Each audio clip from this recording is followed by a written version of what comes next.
Dragi prijatelji, ispred džamije u izgradnji u Maljevcu kod Bosne i Hercegovine u Karlovačkoj županiji, Republika Hrvatska.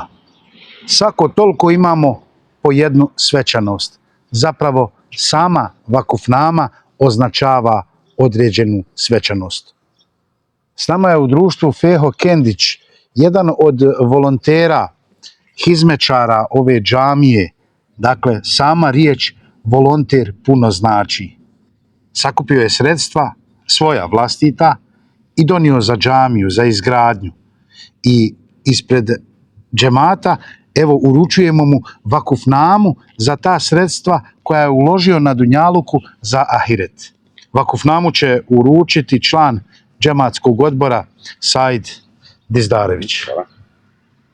Evo, Feho, Bujru, da ti bude u Kabul, tebi, tvojoj familiji, Amin, amin. da te Allah nagradi. Amin. Čestitam.